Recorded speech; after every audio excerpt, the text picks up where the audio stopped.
For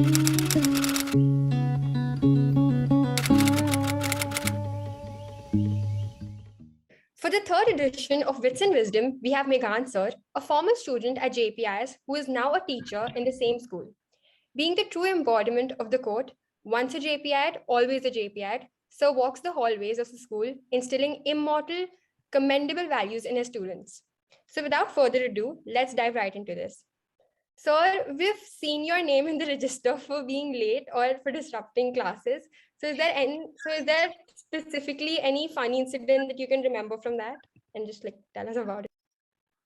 All right. I can remember many funny instances, but there is this one that comes to mind immediately is one of our friends just used a pepper spray on the floor once, and this was around the exam time, and I just remember that everybody in the labs could feel the pepper spray in the air, and it was impossible to breathe, sort of. So I quickly rushed to Manisha ma'am's room just to figure out what had happened. And to my surprise, even she was laughing and at the same time sneezing all the time. So it's just that I think 2 periods or so, one of our friends, by spraying a pepper spray, just suddenly got rid of. Uh, just a funny instant that comes to mind.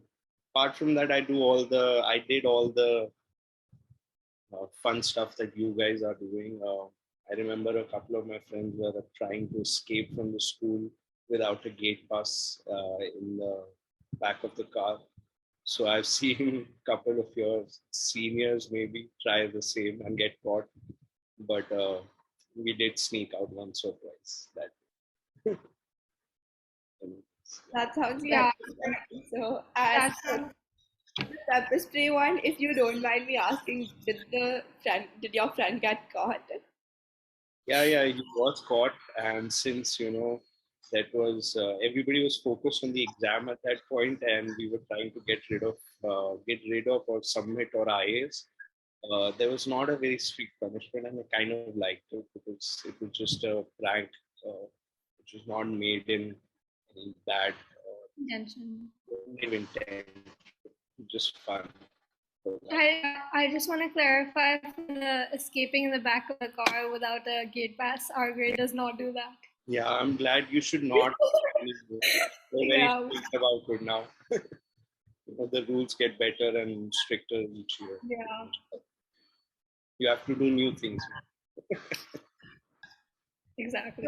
So coming to the TOK aspect, I remember you mentioning that as a student you got interested in the subject and then pursued your passion.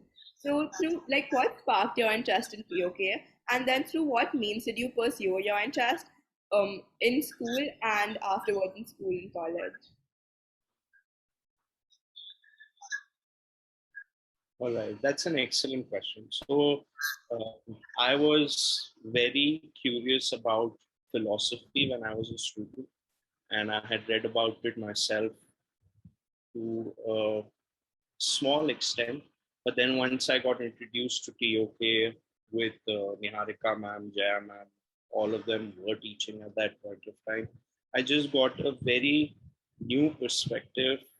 I remember having it in class and then just wondering that how come I've spent a couple of years looking at uh, a difficult concept with one perspective, and then suddenly somebody walks into my classroom and gives me that 2 year perspective's worth really, and it's not much.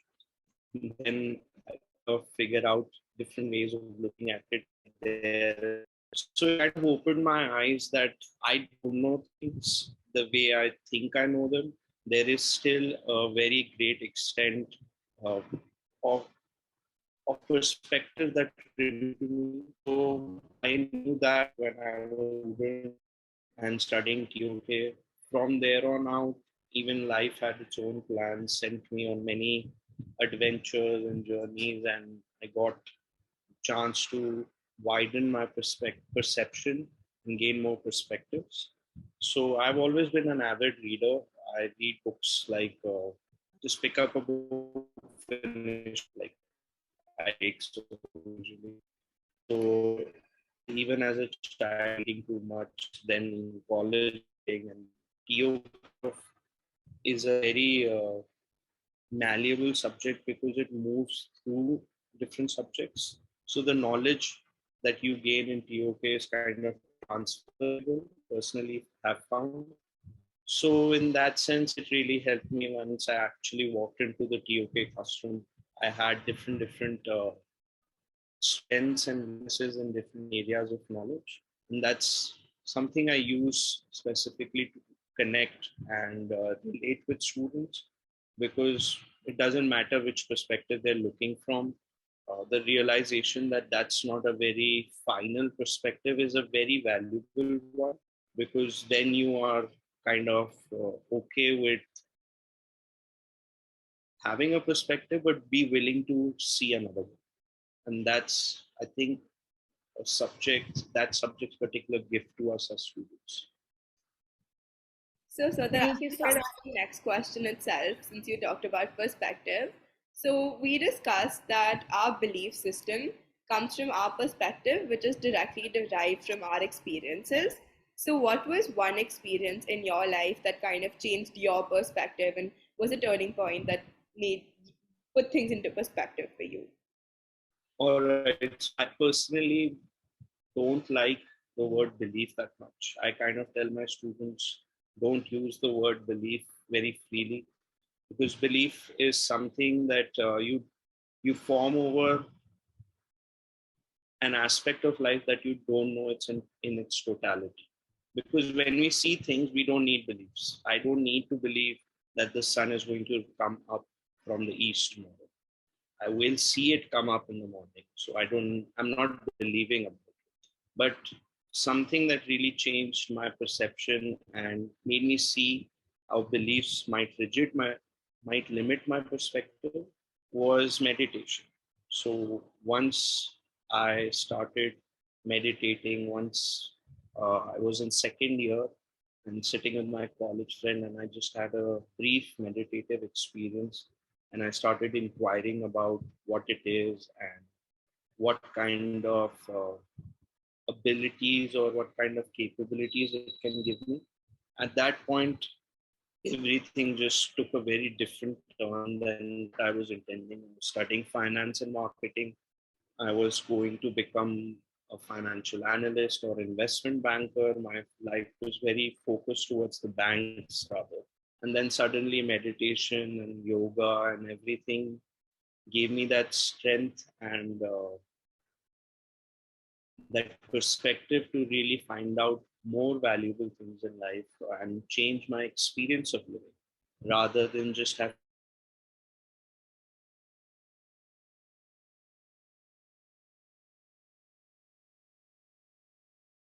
very different from them. So I feel personally that meditation was that turning point. Thank you, sir. I love how you talk about meditation because I know that people tell even kids, children of our generation to get into meditation early and how it helps. But I don't think we really see any of the benefits until we actually try it out ourselves. Yeah. So I think I'll just add on that because, yeah, it's kind of like a knack. Uh, if you know the value of brushing your teeth, waking up in the morning and brushing your teeth, you don't have to be convinced that you need to do it, right? Or the fact that you have to do it doesn't even come to you in the morning. It's just that you wake up, you brush. Yeah, that makes sense. Yeah. So moving on to our next question. You've obviously been at the school as a student and now as a teacher, and there's a lot of changes in our school. There's a new building and everything. But in what ways do you personally think the school has changed from when you were a student to now? All Or like right. if it happened, in what ways has it remained the same? All right. That's one of the great things about the school. I remember walking in on my first day and going to just the HR, and the biggest change that I had seen on that day itself is something I've seen after coming into school as well.